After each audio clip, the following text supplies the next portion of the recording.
5, 4, 3, 2, 1, 0. All engine running. It's one small step for man. It's alive. I'm a beautiful butterfly! This is called gravity.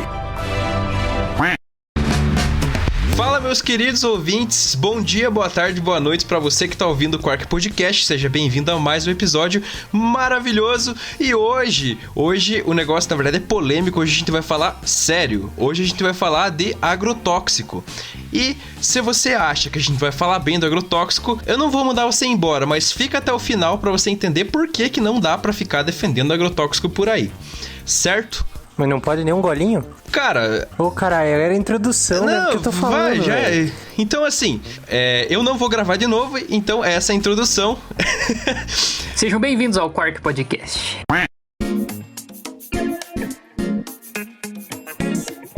Sejam bem-vindos, como sempre aí, no caso, vocês não estão vendo isso, mas na minha tela, à minha direita está o Luciano e embaixo de mim está o Luiz, então... Nossa, eu sou inferior mesmo.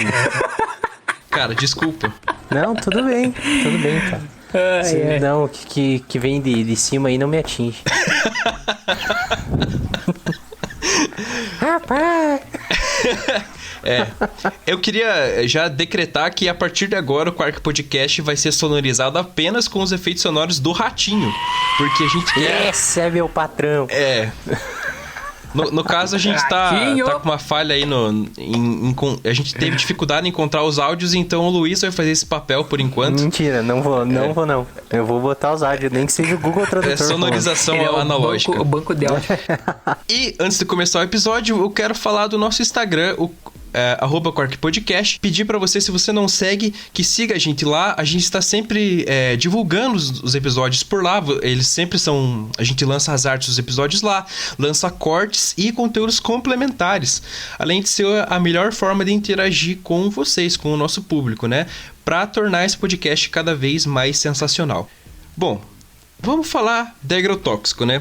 Como sempre, vamos começar pela definição do que é um agrotóxico, né? Pode ser uma definição óbvia para muitos ou não sei dizer, mas para a gente começar a discussão do jeito certo, segundo o Food and Agriculture Organization, o FAO, né, um órgão americano, agrotóxico é qualquer substância ou mistura de substâncias utilizadas para prevenir, destruir ou controlar qualquer praga que atinge plantações. Beleza. Isso quer dizer que é qualquer químico que mata uma planta ou um bicho que tá ali numa plantação. Então é um termo bem amplo, né? E dessa forma a gente inclui inseticidas, fungicidas, herbicidas, fumigantes, avicidas, moluscicidas, acaricidas, desfoliantes, né? Que são para eliminar folhas indesejadas, e dissecantes. E nesse trecho eu tô querendo mostrar a minha dicção que tá boa. Que é isso, meu filho? Calma. Sensacional, esse tem muito Treinou a semana inteira, né? Homicida, né? Mas então, e não sei, eu entendo alguma coisa, não muito, sobre agrotóxico, mas pelo que eu lembre, não sei se a gente vai fazer todo esse contexto histórico, mas num primeiro momento o agrotóxico foi criado como arma biológica, né? Arma química, no caso, não biológica. Eu vou pedir que você segure um pouco essa onda, porque eu quero fazer uma linha de... Segure o fogo no rabo. Exatamente. Segure um pouco essa onda aí, porque eu quero fazer uma linha de raciocínio pra gente entender como isso aí não pode ser bom. Então manda ver. Mas por que o agrotóxico, então, ele é utilizado, né? De uma maneira simples, é para garantir a produção de alimento em larga escala. Então, a gente pode cultivar alimentos sem agrotóxico? Pode. Simples assim.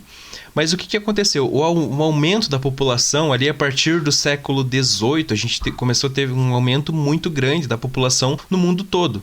Então, esse aumento da população fez com que fosse necessário expandir as áreas agricultáveis, né? A quantidade de alimento que era produzido. E isso é basicamente, né, uma grande área agrícola ali, onde você tem uma plantação enorme, é uma enorme fonte de alimentos para...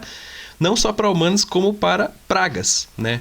Isso é só, deixa eu interferir que agora você tá entrando na minha área e eu queria comentar uma coisa que na natureza não existe inseto praga. Praga não existe, não é uma coisa natural. Foi um termo criado pelo ser humano para definir algo que ia tá atrapalhando a produção agrícola dele. Então, assim, não é que o inseto, a função dele é ser uma praga, a função dele é comer plantação. Ele se alimenta, ele tem a seu nicho alimentar, as coisas que ele come.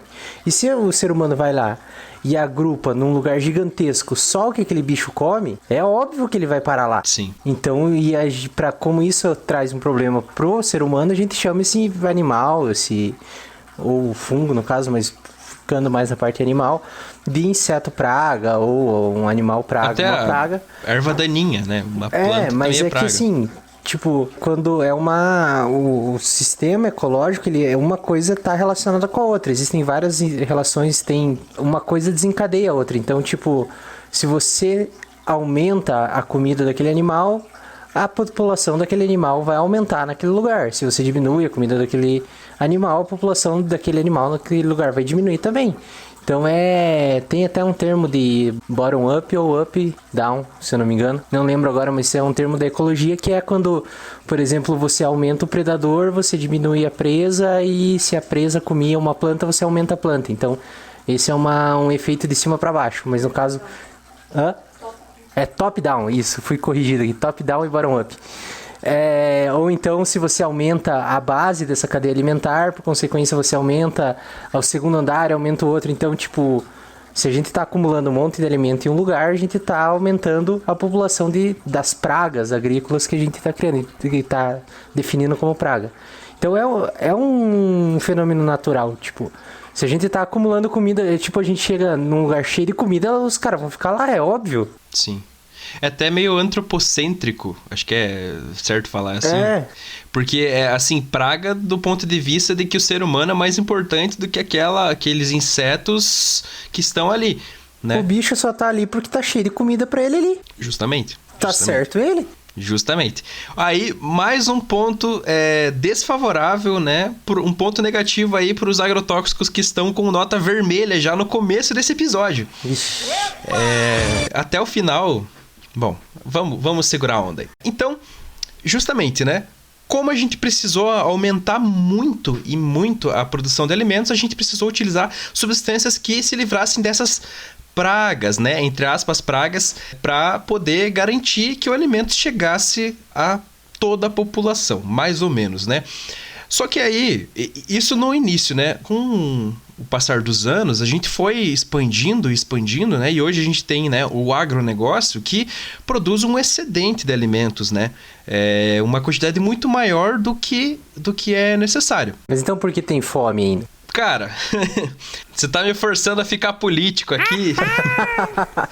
Não, vamos lá, deixa aí. Não, tá tudo... A comida é distribuída igualmente pra todo mundo, certinho, isso, bonitinho, renda também, isso aí. Finge que sim.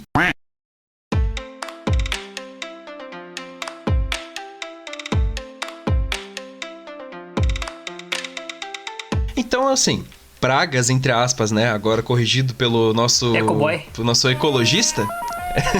Ecólogo. As pragas não são novidades, tem até relatos na Bíblia, né? Aquelas passagens conhecidas das pragas do Egito e tal, e outros trechos que se referem a pragas, né? E muitos povos achavam que era uma punição divina. E existiram ao longo dos anos rituais para se acabar com essas pragas, né? Tanto que na Idade Média, né?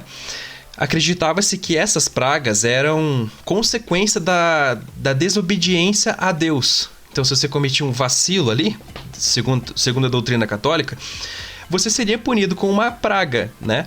E eram feitos tribunais eclesiásticos para se julgar os responsáveis por essa praga. Foram feitos cerca de 90 julgamentos de pragas entre o século XII e o século XVIII. Imagina o desespero do cara que encontra um gafanhoto na janela da casa, velho. Exatamente. Imagina Nossa, o cara falou, fodeu, morri. Sim. E daí ia fugir pra onde, né? Enfim, então tinha esse lado místico, religioso envolvido. Mas, por outro lado, já em tempos mais antigos, no século XIV, Os chineses utilizavam compostos de arsênio para controlar insetos. Além do arsênio, compostos de arsênio, eles utilizavam ervas, óleos, cinzas e compostos de mercúrio. Eu queria destacar aqui arsênio e mercúrio. Ai, ai, ai. Aqui a gente começa a traçar a nossa linha de raciocínio. Arsênio e mercúrio são dois elementos extremamente tóxicos. Eles têm ações diferentes no nosso corpo, mas eles são extremamente tóxicos. O arsênio é, inclusive, muito mais do que o mercúrio. 140 miligramas de arsênio, se eu não estou enganado, é algo em torno desse valor, já é mortal pro ser humano. Então, é uma coisa muito perigosa, mas que era utilizado para matar as pragas. Então, vamos começar. É essa linha de raciocínio que eu quero desenvolver com vocês. São coisas extremamente tóxicas para matar bichos ou insetos. Organismos, né? Segue essa linha. Segue o fio. Então... Arrasta pra cima. Quer saber como o agrotóxico está destruindo sua vida? Arrasta pra cima. No decorrer do século XVIII, aí a agricultura começou a desenvolver mais, né? Junto com esse crescimento da população, e foram utilizadas outras tecnologias, maquinários e tal. E junto os fertilizantes, né? Que é aí que surge realmente o agrotóxico como uma coisa essencial. Porque aí você expandiu de verdade a produção agrícola, né? E entre esse período e o século XIX, XX e tal, que começaram a ser utilizadas várias substâncias para tentar evitar ou controlar essas pragas, né? O que já se utilizava? Enxofre, cal, né? Óxido de cálcio, arsenito de cobre, olha o arsênio aí de novo, sulfato ferroso, que já não é uma coisa tão sinistra assim, fluoreto de sódio, que também não, mas diversas substâncias eram usadas como tentativa de controlar isso daí. Além disso, começou-se a sintetizar algumas coisas para tentar aplicar nas plantações. No fim do século XIX, aqui, agora mais um ponto para a nossa linha de raciocínio. No fim do século XIX, nos Estados Unidos, o ácido cianídrico era usado como agrotóxico em algumas plantações. Caralho. Eu não sei se vocês sabem, né? Tipo, ou quem está ouvindo sabe. O ácido cianídrico é um gás mortal, assim, extremamente tóxico, mortal. Você inalou, você morreu. Tanto que era o gás usado nas câmaras de gás do Holocausto. Caralho, comeu, morreu. Então, marca aí, na nossa linha de raciocínio, marca esse pontinho aí. Gás cianídrico como agrotóxico, gás mortal, beleza? Dando sequência. Ali, nesse mesmo período, aí foi utilizado o piretro, que é conhecido como pó da Pérsia, que é obtido das flores aqui, que... Eu acho que eu nem vou ler o nome das flores, porque... A dicção foi usada tudo lá naqueles nomes lá atrás, né? E agora... E que a dicção em latim é fraca. Dá medo de falar e acabar invocando alguma coisa. Justamente, né? Invocar é só no sexta-feira 13. O princípio ativo do piretro, então, são as piretrinas, que são substâncias que não são, digamos... não tem alta disponibilidade, não são encontradas em grande quantidade nessas plantas, essas flores, e são fotoinstáveis, ou seja, elas se degradam facilmente ao serem expostas à luz. Aí, isso levou ao desenvolvimento dos chamados piretroides, que são substâncias com estrutura análoga, né? Estrutura semelhante, que ela conserva grupos funcionais das piretrinas, mas que tem estabilidade à luz. Isso aqui me lembra uma coisa que o Luciano falou lá no episódio 6 sobre drogas, né? Perguntando assim, se o químico tem esse conhecimento de como afetar a estrutura, de como alterar, né? O que ele pode fazer? Ele pode fazer uma coisa com mais efeito, menos efeito. Aqui está um exemplo disso na prática. As piretrinas eram eficazes, só que elas eram instáveis. Aí, o que a humanidade fez? Mudou a estrutura para que ela fosse estável à luz, né? E os piretroides, então, são amplamente utilizados hoje, porque eles têm uma eficácia, uma boa eficácia, uma alta eficácia, melhor dizendo, e requerem uma dose baixa para ser utilizada como inseticida. Eles são inseticidas, tá? E não são tóxicos. Então, os piretroides não têm alta toxicidade, porque tóxico todo agro é. Ah, então não é agrotóxico. Essa história de agroquímicos aí não cola. Agro não é top, então, é tóxico. Já fazendo esse parênteses aqui, enquanto a gente estiver falando de agrotóxico, a gente tá falando de... Bom, tá no nome, é tóxico. Sempre vai ter um nível de toxicidade. Não tem o melhor, tem o menos pior. Então, mas é um exemplo de composto que não é tão danoso à saúde humana e ao meio ambiente, que é utilizado até hoje como inseticida.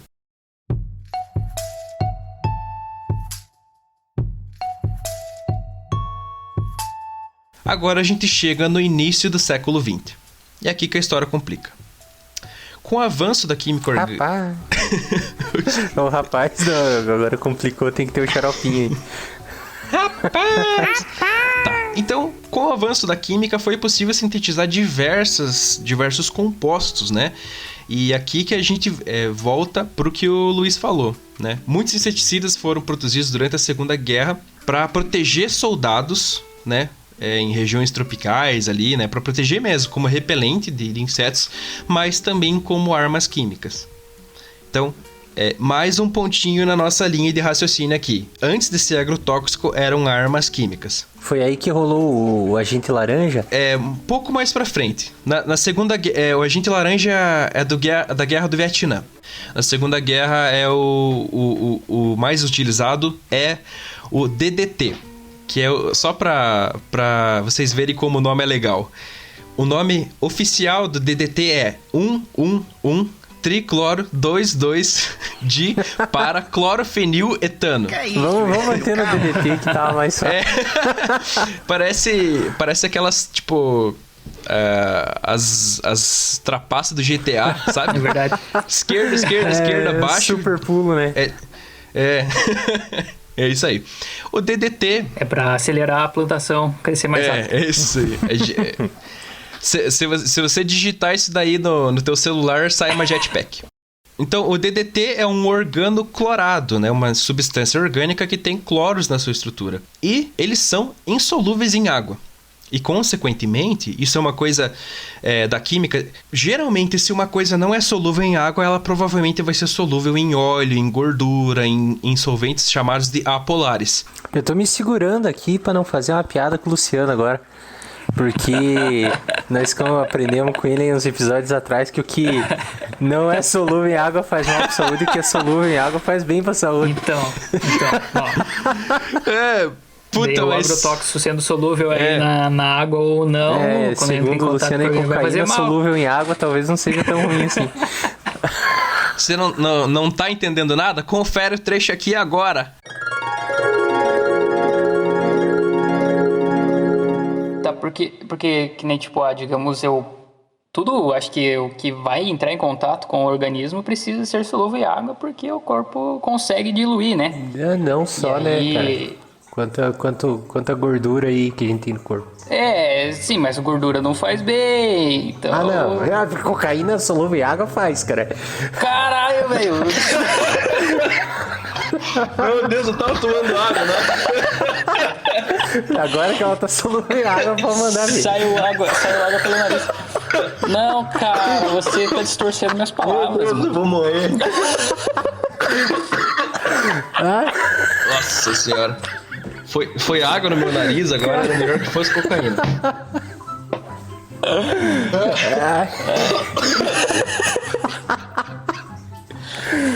Alguém chama o irmão do Fefe pra salvar ele lá. Morreu. Cara, eu acho que eu vou... É sensacional, cara. Tipo, não, gordura não faz bem, né? Tipo, cocaína faz. Mas... apesar de tudo isso, o Luciano, nesse caso, tem razão. Pasmem. Porque, realmente, os organoclorados, né, o DDT, ele é solúvel em óleo e gorduras, né? O que leva com que ele se acumule no tecido adiposo de organismos vivos.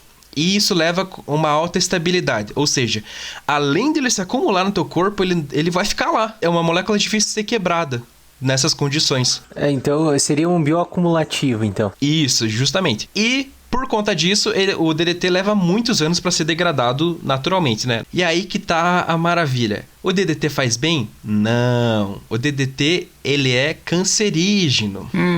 E por isso, o uso dele como agrotóxico foi abolido em todo o mundo, certo? Inclusive, o DDT tá ligado a uma série de morte de aves, assim, que aconteceu na época, acho que era anos 60, que era muito utilizado.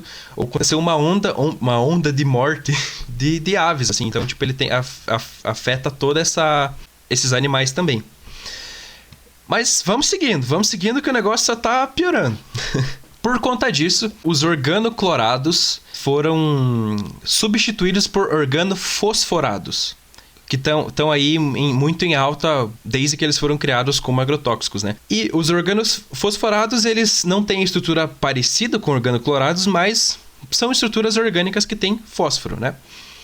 São estruturas orgânicas derivadas do ácido fosfórico. E mais tarde a gente vai falar um pouquinho sobre um deles. Só que, detalhe, né? Eles foram desenvolvidos para serem utilizados como armas químicas. Aí sim. Pois então, mais um ponto na nossa linha de raciocínio. Os caras, depois da guerra, eles devem ter olhado assim e falado: puta merda, esse galpão aí cheio dessa parada, mano. O que vamos fazer com isso aí? Jogaram alface lá pra nós comer depois. Esse daí fica bom na minha batata. Vai matar os bichos. Joga no milho lá. Cara, não, acho que esse papo foi isso mesmo. Não é difícil de achar que esse foi o raciocínio que eles tiveram. Tô agora aqui com um galpão cheio de cloroquina aqui, o que eu vou fazer? Cavalo. Pô, podiam tentar usar cloroquina como agrotóxico, né? Aí, ó. Não, mentira. Não escute isso. Não escute. Senador Luiz Carlos Reis, não escute isso. Quem acompanha o cara da CPI. Quem acompanha a CPI tá ligado. Mas então, eles são mais tóxicos que os organoclorados. Então, como é que eles vão ser utilizados para substituir os organoclorados se eles são mais tóxicos, cara? Marca esse daí na nossa linha de raciocínio, porque nós estamos chegando lá. Mas, por que eles são utilizados? Eles são menos persistentes no ambiente, porque eles se degradam mais facilmente, né? Isso é uma vantagem, né? De fato, ele não vai ter aquele efeito de se acumular em tecido adiposo e tal, mas isso faz essa degradação rápida, faz com que seja necessário utilizar mais. É necessário utilizar mais fazer mais aplicações para se ter uma eficácia comparável à dos organoclorados. Trocando miúdo, dá na mesma. É ruim igual. Sabe, você para de usar um porque é tóxico, daí você cria um mais tóxico, só que ele se degrada mais fácil, só que você usa mais. Dá na mesma. E, dentre os organofosforados, tá ali o famoso, eu não sei se vocês conhecem, mas provavelmente alguém que tá ouvindo já ouviu falar do famoso herbicida glifosato. O famoso glifosato e alguns inseticidas que já não estão difundidos assim, mas também muito utilizados, que é o Malathion, Parathion e o Disulfoton. Então, aqui a gente chegou, concluímos aqui a nossa contextualização histórica do surgimento dos agrotóxicos. A dicção foi pro caralho lá depois daquela... eu gastei tudo. Gastei tudo. Ele soltou um jutsu de fogo ali, você percebeu? Um catom ali, né? O futon. Agora eu quero recapitular com vocês o seguinte. A nossa linha de raciocínio. Arsênio, mercúrio, o DDT, né, organoclorados, organofosforados. O que todos eles têm em comum? Nenhum, absolutamente nenhum, é atóxico. Todos têm danos para a saúde de formas diferentes. E eu não quero entrar ainda na parte de eficácia de cada um deles, mas todos têm algum dano para a saúde humana, para outros animais e danos ao ambiente. Só que agora, pensando dessa forma, espero que tenha ficado claro, é lógico que eles vão ter danos. Porque são substâncias utilizadas para matar outros seres vivos. Isso que eu ia falar, é o que se espera de um veneno que mata um bicho, espera que ele cause dano. É muito, muito difícil você conseguir fazer uma toxina, um produto químico para matar algo tão especializado que só vá causar mal àquele organismo. É o que eles tentam fazer hoje em dia, mas obviamente não é possível. Porque, é uma discussão longa e complexa, mas aí a gente começa a discutir um pouquinho. Bom, mas se se mata pragas, então é eficaz. E se a gente precisa eliminar as pragas para produzir alimento para ninguém morrer de fome, aí quer dizer que é essencial, mais ou menos. E a eficácia também é bem discutível, e logo após eu falar um pouquinho sobre o glifosato e mais um agrotóxico, a gente vai entender o porquê.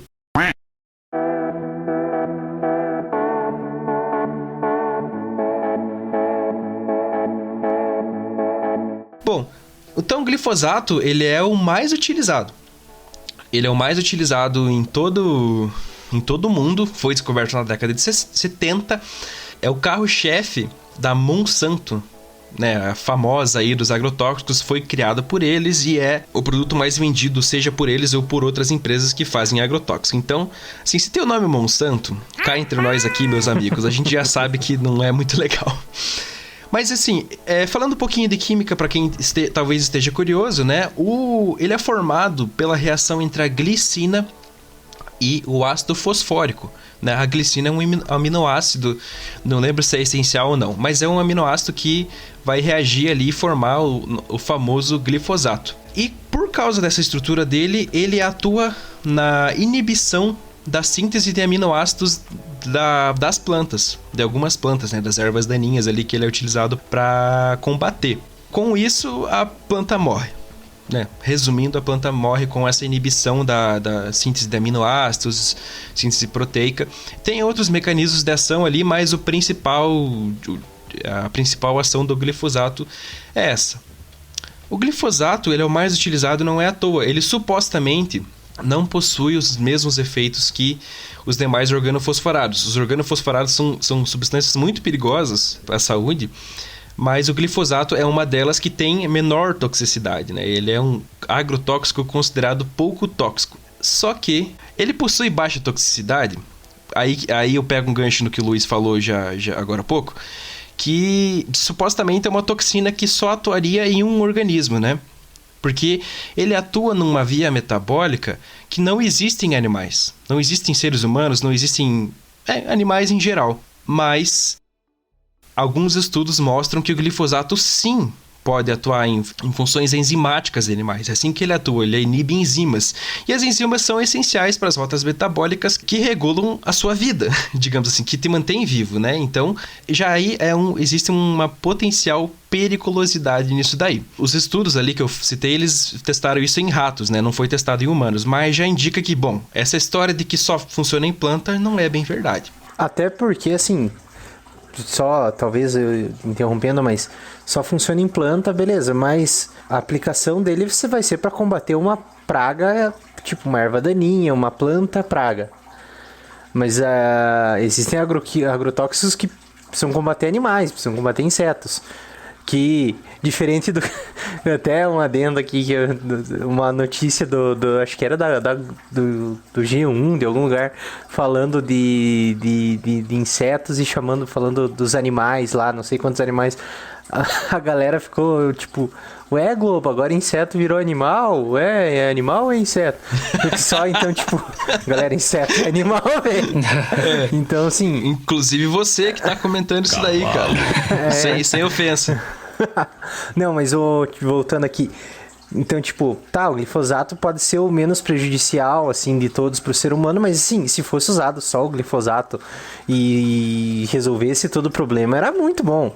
Mas a gente tem agrotóxicos para animais, para insetos, e isso já tá muito mais próximo de mamíferos, muito mais próximo do ser humano, a questão fisiológica do que de uma planta, né? Justamente.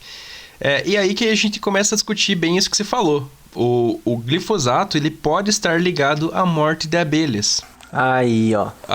Pois é. Inclusive, você já viram a notícia lá de que se as abelhas sumiam, a vida ia acabar em não sei quantos anos e tal.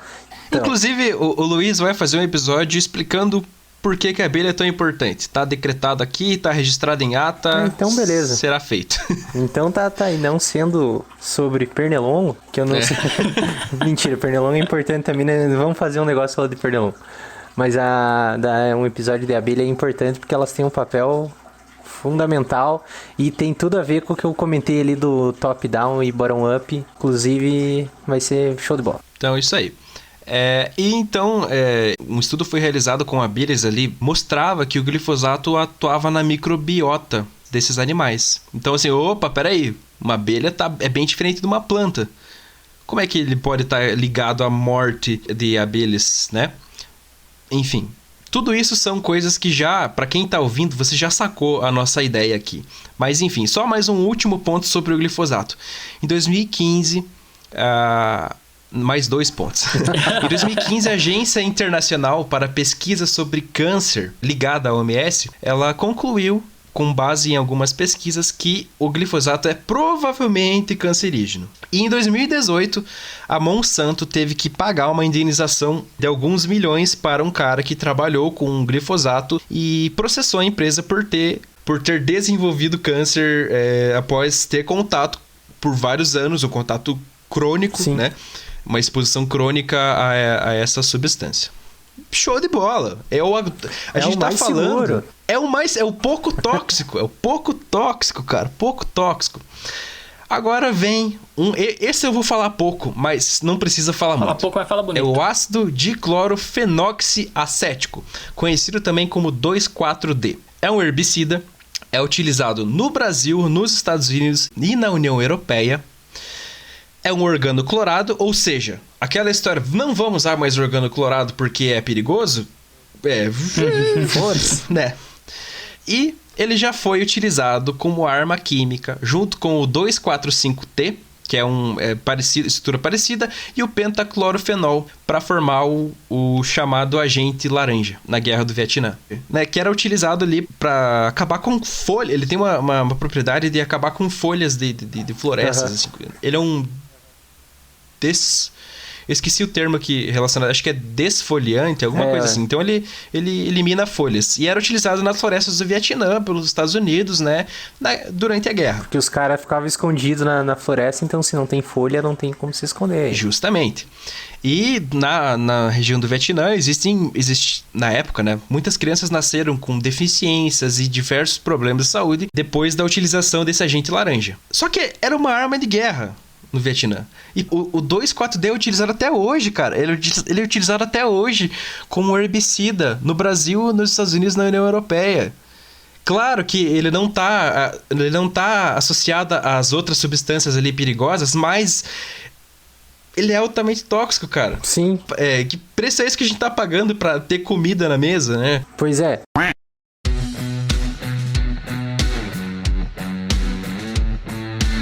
Agora sim, a gente já entendeu um pouco sobre a estrutura, entendeu um pouco sobre o histórico da utilização, e agora eu quero falar sobre os problemas de fato, né?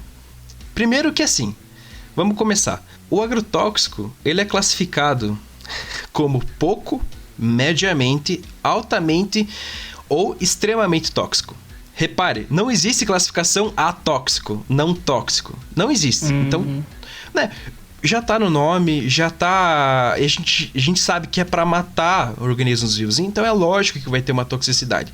Mas aí que eu já quero colocar, a gente já desenvolveu aquela linha de raciocínio, eu quero colocar para você que tá ouvindo, que não tem como a gente encarar isso com bons olhos, né? No sentido de que exposição por um longo período a essas substâncias não pode fazer bem para nenhum organismo vivo, né?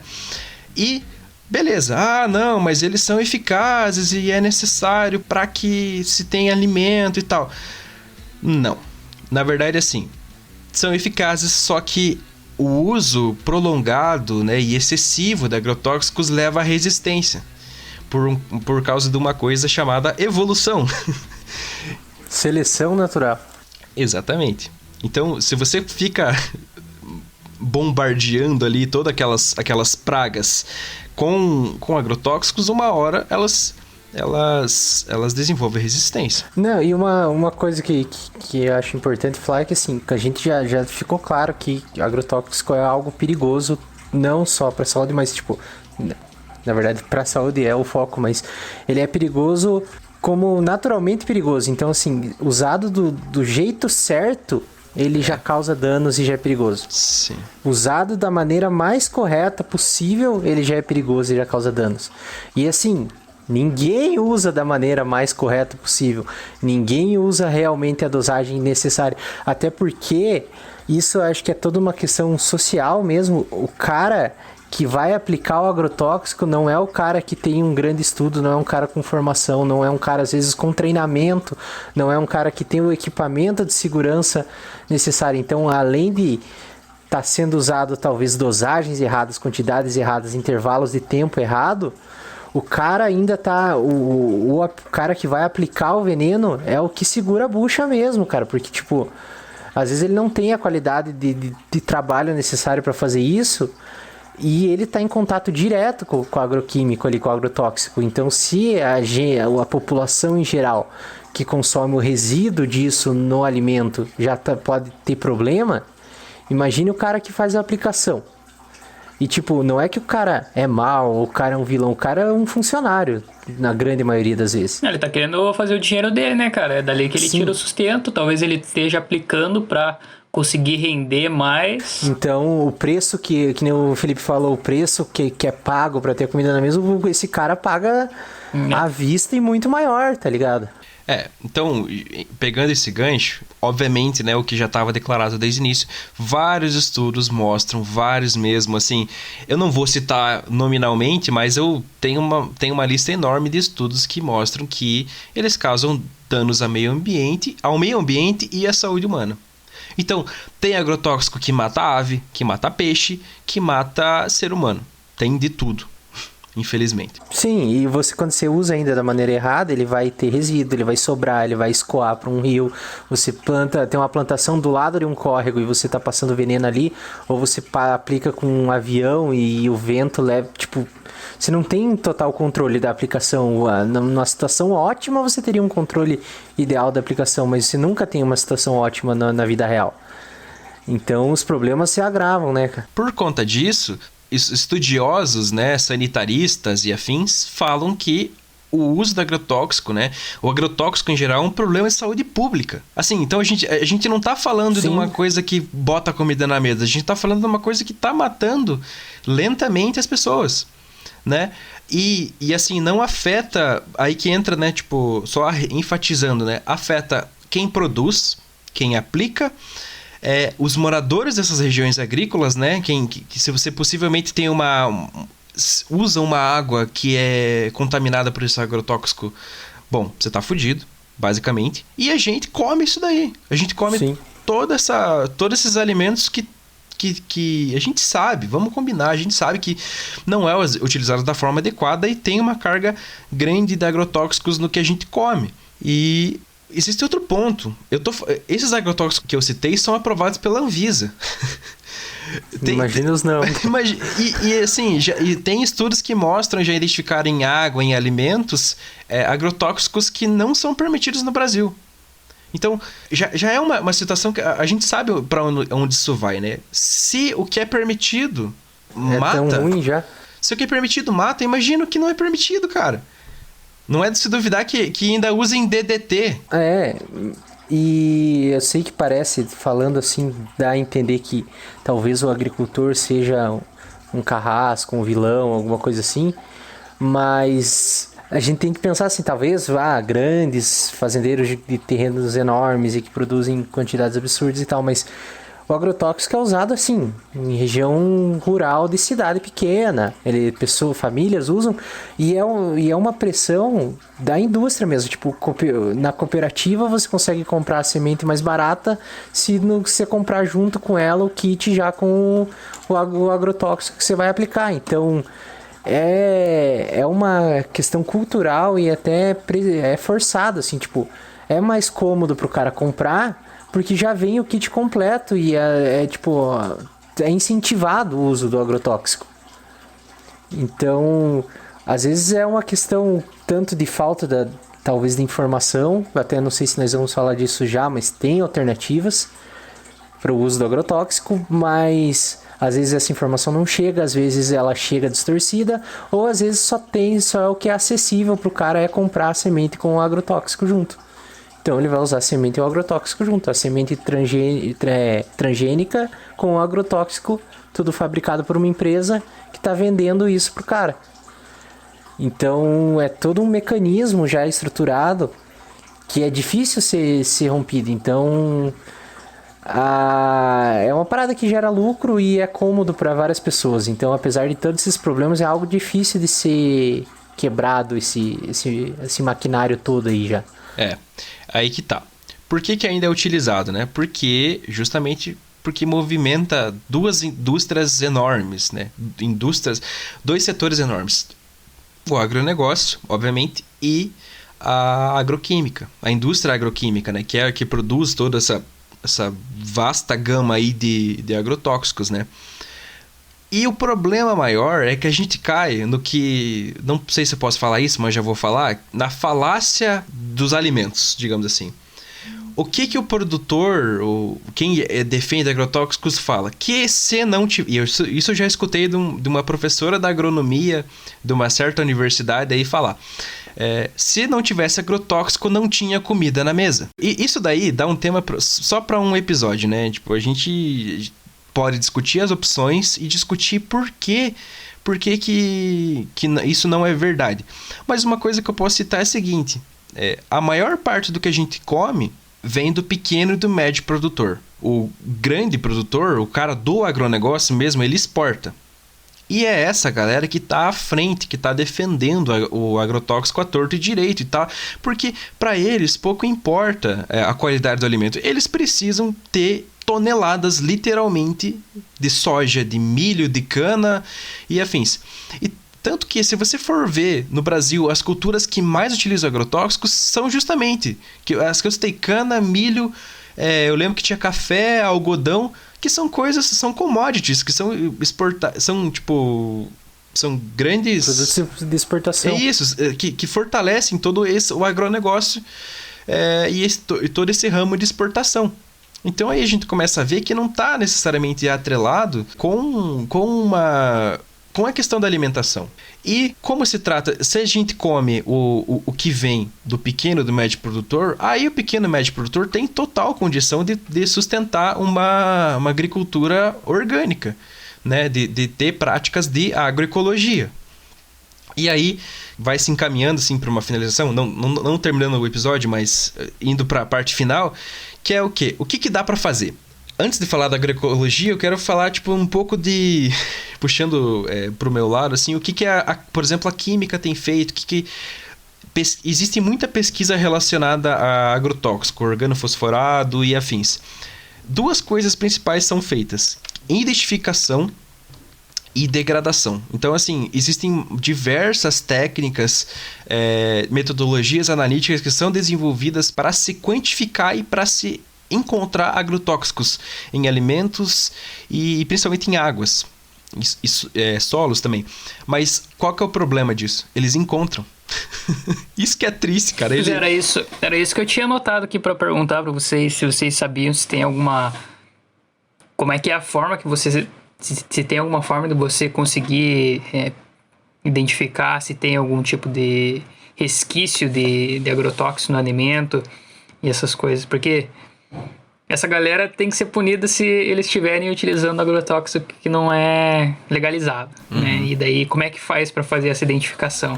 Eu acho que essa questão da punição é muito mais complexa a partir do momento que a gente tem uma bancada ruralista no governo. Então, acho que se a gente for entrar nisso, a gente vai perder muito tempo de informação para só ficar indignado aqui, velho. O Brasil é o país do agronegócio, né? O agronegócio é o carro-chefe que movimenta o nosso PIB. E o agronegócio é movido a agrotóxico. Então, assim, aí a gente já vê, esses caras não vão ser punidos. Não vão ser punidos, não vão.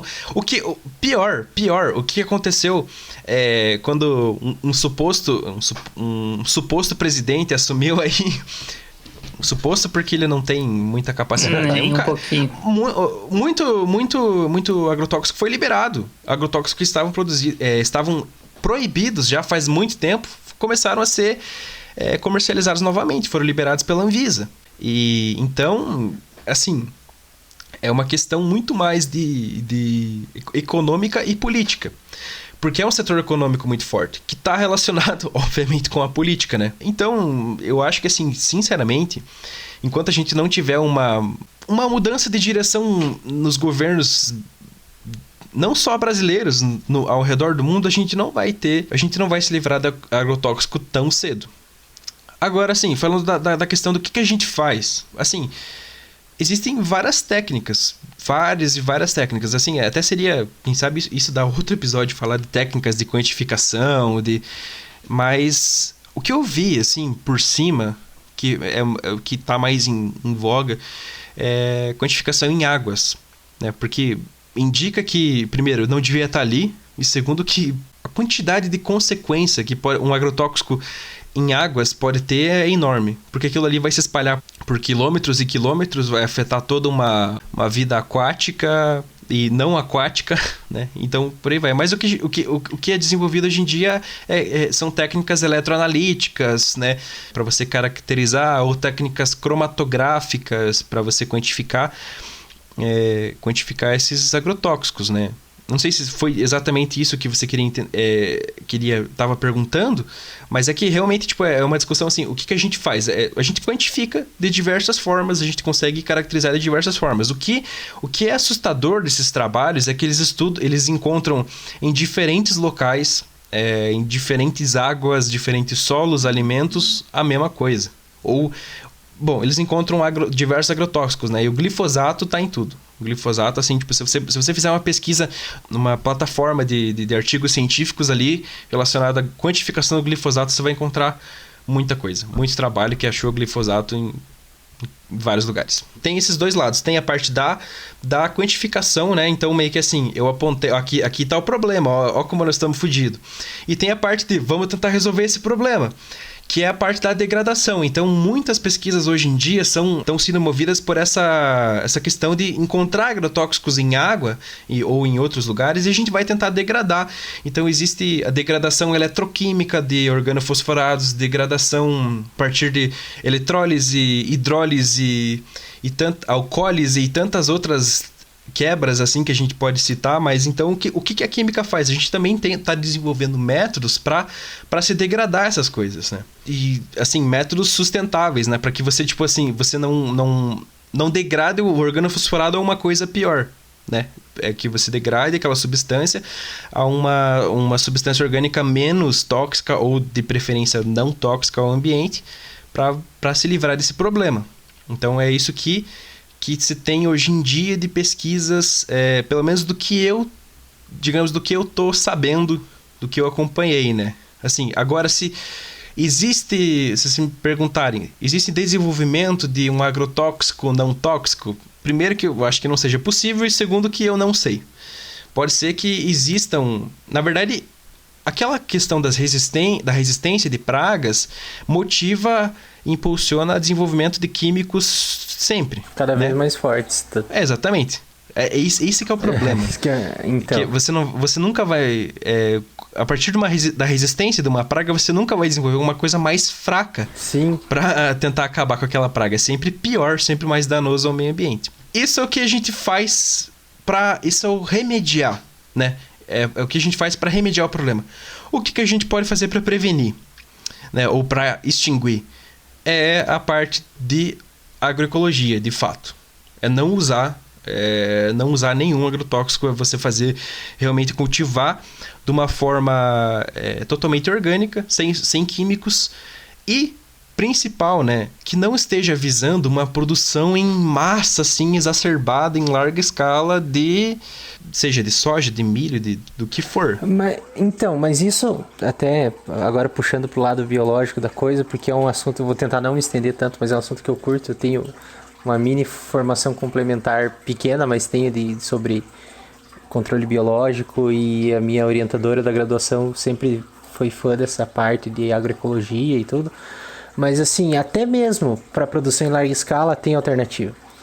Hoje, atualmente, já é bem mais forte do que foi há uns anos atrás essa questão do controle biológico. Tem empresas grandes que trabalham com isso. Tem uma multinacional, tinha na verdade uma empresa, acho que era de São Paulo, que chamava Bug, e ela foi comprada por uma multinacional enorme que é a Coopert, e eles são focados em soluções biológicas.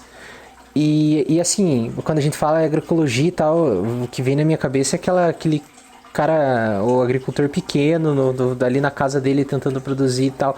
Mas, cara, isso é, tipo, é uma indústria também forte com alternativas biológicas, porque o controle biológico é você tentar usar alternativas biológicas para combater aquilo lá. Essa praga, seja... Na verdade, isso não se aplica só à agricultura, mas é muito forte na agricultura.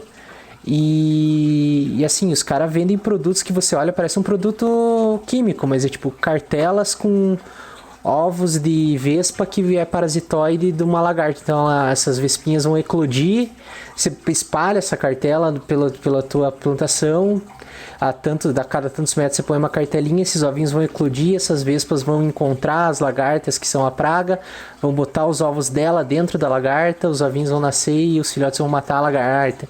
Então existem, é uma parada muito louca, é tipo como se fosse um produto químico que você está passando, mas na verdade é algo biológico que vai combater essa praga. E tipo, ele tem seus problemas no caso de não ser uma ação imediata, porque você passar um veneno é muito mais rápido do que você esperar o ovo eclodir, a vez para achar a lagarta, botar o ovo, nascer e comer a lagarta. Mas existem produtos líquidos que são, por exemplo, são esporos de fungo que você espalha pela plantação e ele mata a planta a praga ou mata o inseto praga. Existem outras técnicas mais rápidas, por exemplo, você soltar o predador em vez de ser o parasitoide, que faz parte do ciclo de vida do parasitoide, ele parasitar a praga.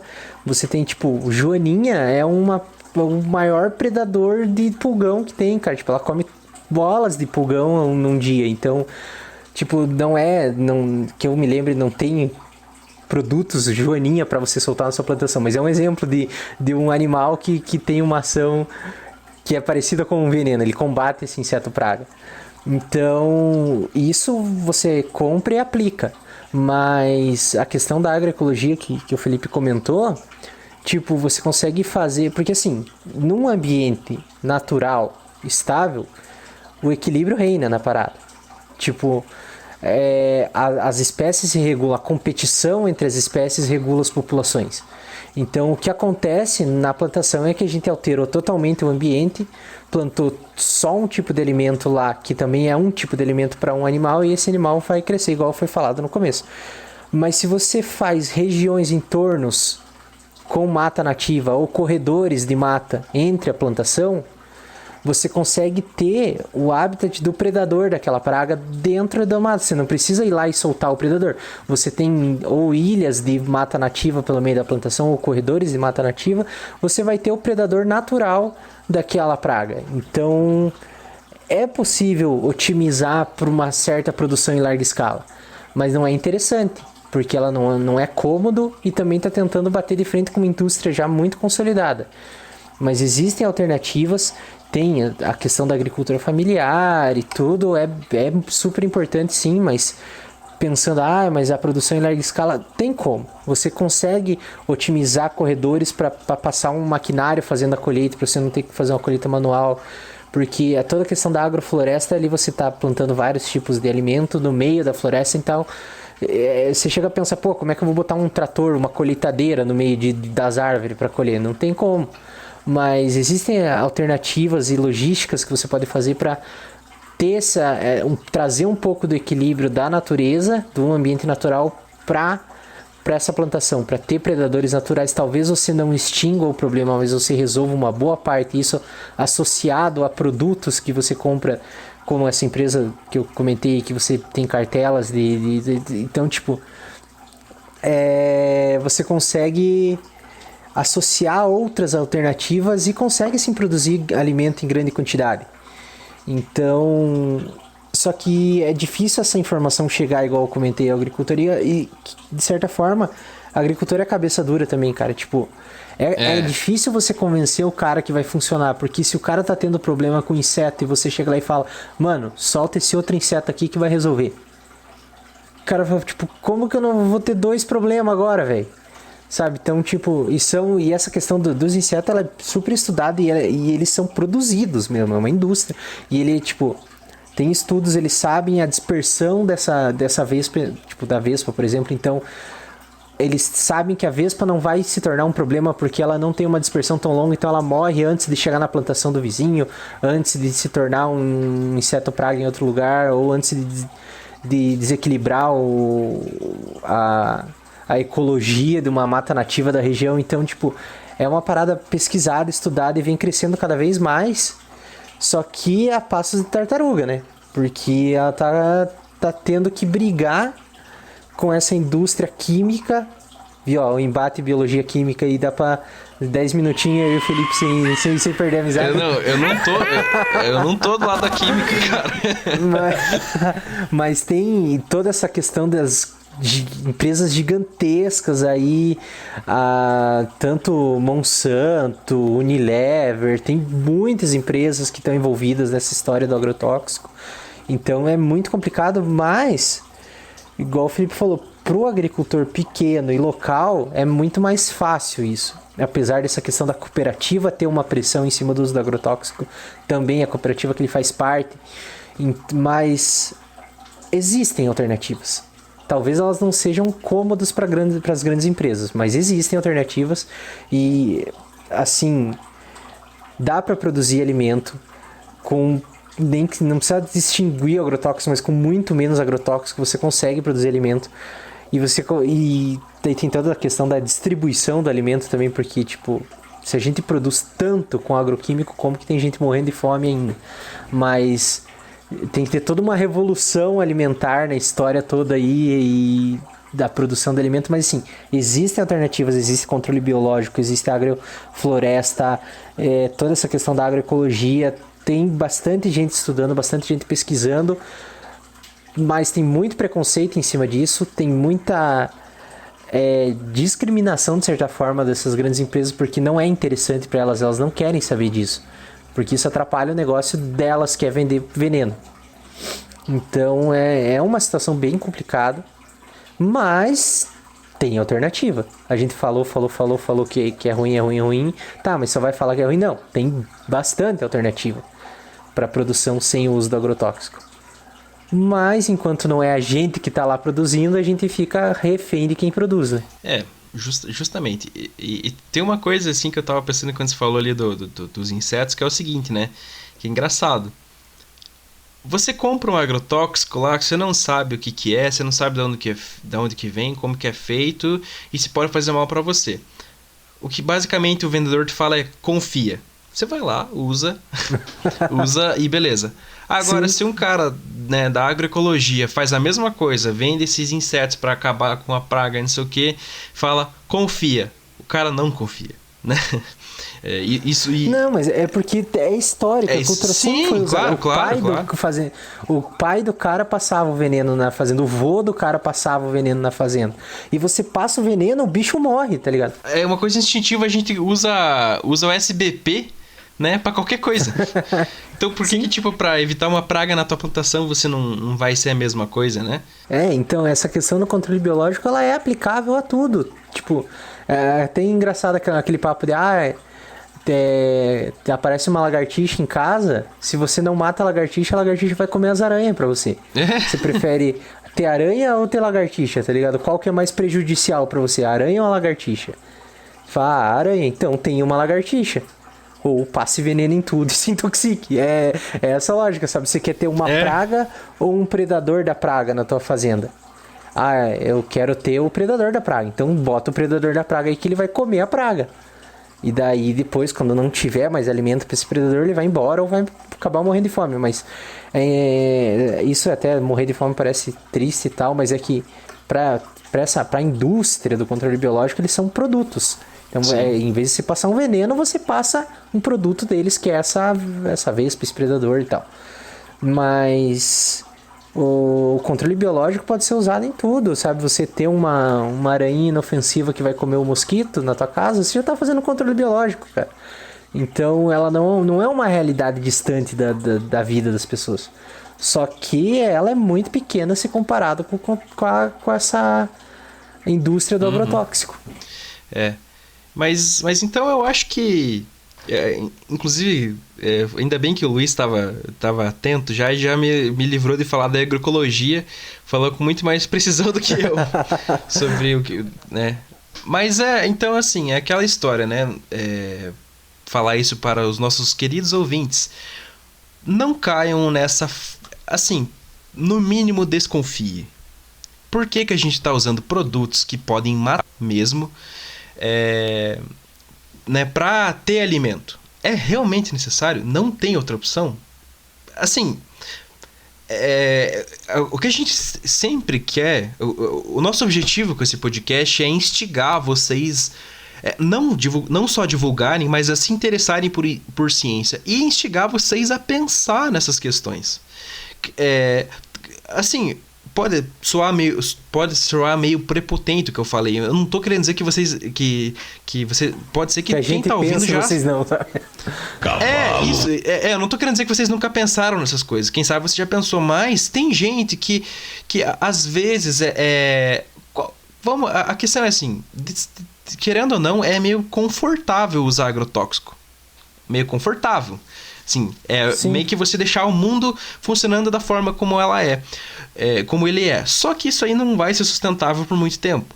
Então o que a gente está querendo trazer é essa reflexão para que, assim, para você pensar, existem possibilidades? Eu digo que, bom, a gente afirmou que existem possibilidades, né?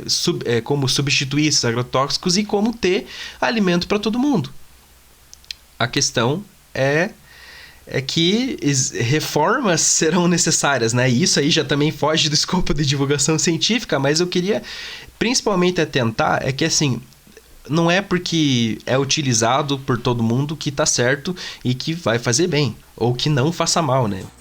E um negócio que eu acho também que é super importante a gente deixar nesse episódio é que, assim, todo mundo a gente é contra o agrotóxico, a gente sabe que é ruim e tal, mas infelizmente não é a gente que vai mudar isso. Tipo, essas mudanças, tanto isso se enquadra a outras grandes mudanças, elas têm que partir de grandes governos, não é de meia dúzia de pessoas que estão achando ruim ou estão, vamos combater o agronegócio. Não vamos combater, a gente não tem como peitar um negócio tão grande assim.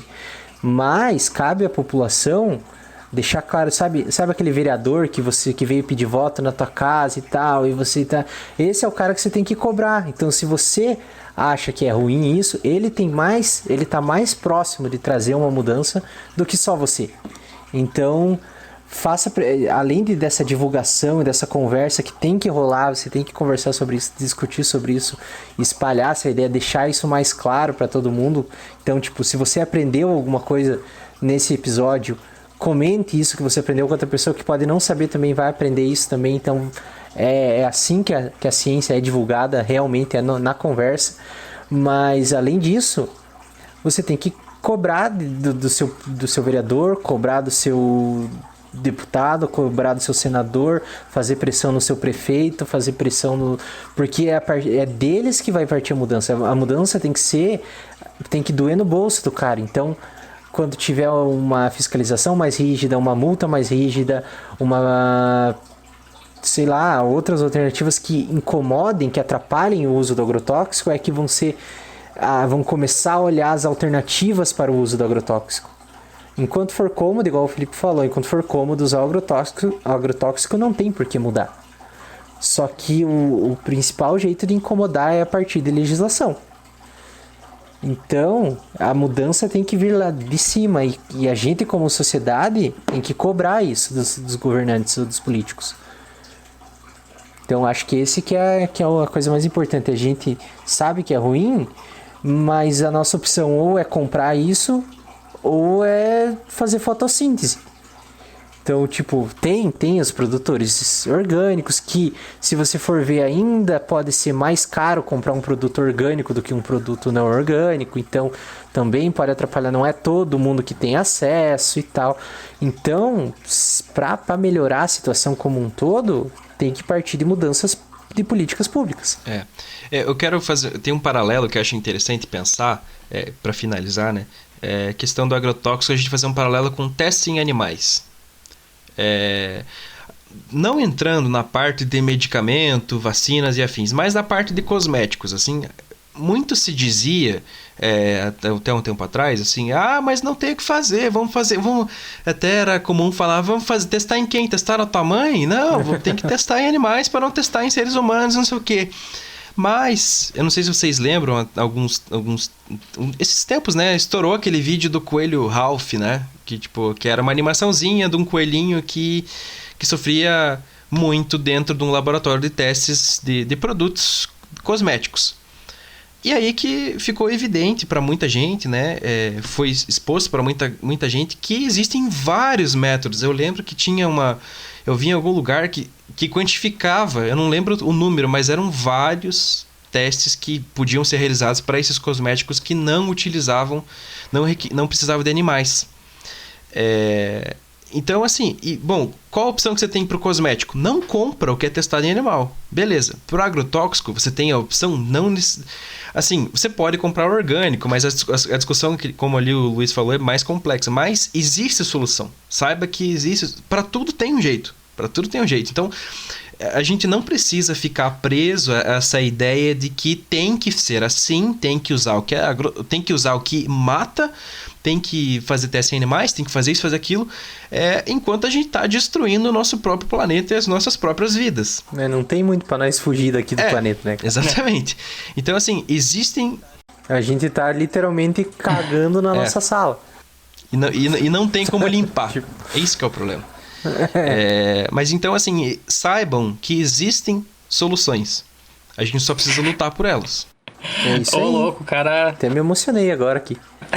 Esse é meu patrão! O cara mandou uma frase de efeito. Cara, se vocês pudessem ver que eu tô batendo Se eu não palma, tivesse com a mão no bolso porque tá frio, eu tava batendo palma. Mas é isso, terminou um clima pesado, triste. Mas por aí, né, cara? Nós estamos comendo veneno, né, mas também esperançoso. Tem que estar triste mesmo. As cenouras que a gente tá comprando estão vindo laranja de radioativa. Mas fica a mensagem, né? Primeiro que busquem conhecimento. E segundo né, que cara? Tem jeito. Tem jeito. Mas é isso aí, galera. Espero que tenham curtido esse episódio. Se você tem coisas a complementar, coisas a discordar, porque isso é importante a gente deixar claro que ninguém aqui é dono da verdade.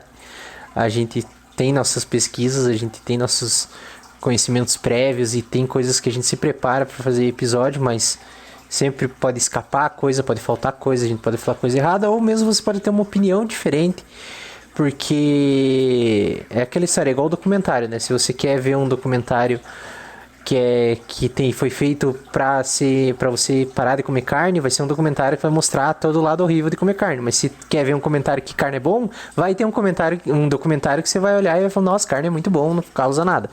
Então, tem as duas visões sempre. Então, caso você tenha uma visão diferente, ou você acha que a gente precisa do agrotóxico defender, manda uma mensagem pra gente, vamos conversar. A ciência é feita discutindo, conversando, escutando. Então, se você quer debater, quer complementar, ajude a gente a fazer esse conteúdo, ajude a gente a divulgar ciência. E aí, manda um e-mail anônimo se estiver com vergonha, se estiver com medo de acontecer alguma coisa. É isso aí. Mas a gente acha que o Quark, a ideia é ser o mais aberto possível para conversa, porque a gente aqui está conversando entre nós e quanto mais gente, mais opiniões, mais visões diferentes, isso só acrescenta cada vez mais na discussão e elucida cada vez mais as coisas. Isso aí, eu vou mandar um material complementar para vocês, que é aqueles história em quadrinho que eu lia na primeira série do Sítio do Pica-Pau Amarelo, que era contra os agrotóxicos. Aí, ó. Eu lembro disso, acho que eu tinha alguns também. Aí, então. Fechou demais. Fechou, repolho. Repolho contaminado. Possivelmente contaminado. É isso aí. Mas, Falou. Fechou. Tchau. Beijos de luz. Gratiluz.